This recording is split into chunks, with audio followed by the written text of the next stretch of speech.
a un message, vous livrez un message et tirez une leçon pour vous-même.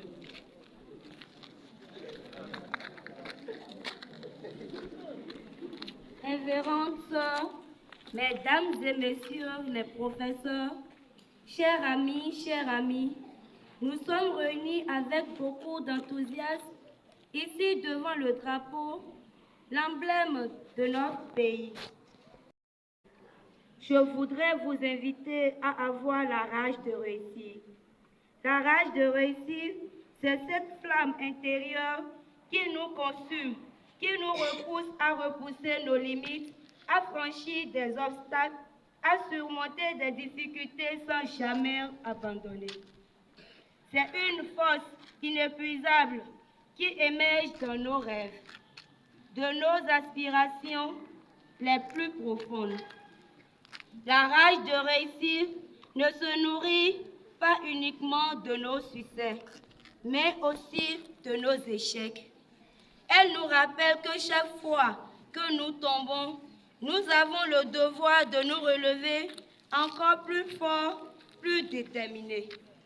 Elle nous encourage à transformer chaque échec en opportunité, chaque erreur en leçon de vie, chaque mauvaise note en un réveil et une détermination à travailler plus. Cette rage, mes chers amis, est celle qui a permis à tant de grands hommes et de grandes personnes à laisser leur empreinte dans ce monde. Elle est celle qui anime les inventeurs qui refusent d'accepter le statu quo, les athlètes qui repoussent leurs limites physiques, les artistes qui osent exprimer leur vérité. La rage de réussir, elle se nourrit de l'ambition de se surpasser, mais aussi de l'envie de partager, d'inspirer et de contribuer à la communauté qui nous entoure.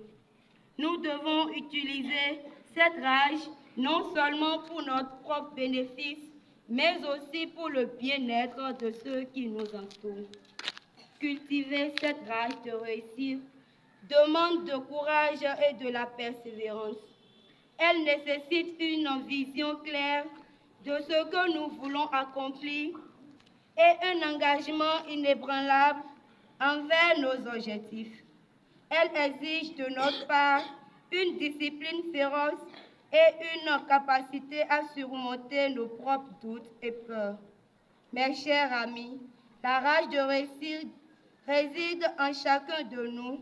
Nous devons l'éveiller, la nourrir et la laisser brûler de toutes ses forces.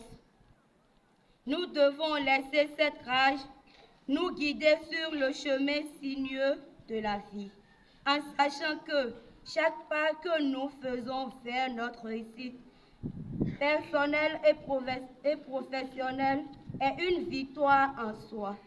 Alors, j'implore chacun de vous de prendre ce feu qui brûle en vous et de le transformer en une énergie positive, en une détermination sans faille. Que cette rage de réussir vous inspire et toujours donner le meilleur de vous-même et à poursuivre vos rêves avec acharnement. N'oublie jamais que la réussite ne vient pas du hasard, mais de cette rage intérieure qui vous pousse à nous dépasser. Alors, embrasez cette flamme, mes amis, et laissez-la illuminer votre chemin vers le succès. Chers enfants du Bénin, chers amis, ayons la rage de réussir pour être debout et mettre debout notre pays, le Bénin, et notre continent, l'Afrique. Avant de finir mon mot d'ordre pour la semaine, je voudrais vous encourager à développer votre vie associative et sociale en devenant membre du club de lecture et de théâtre de notre établissement. Nous nous rencontrons les après-midi du mercredi et du vendredi. Agréable semaine à tous et à chacun dans la rage de réussir. Vive les études, vive le Bénin, vive notre établissement. Je vous remercie.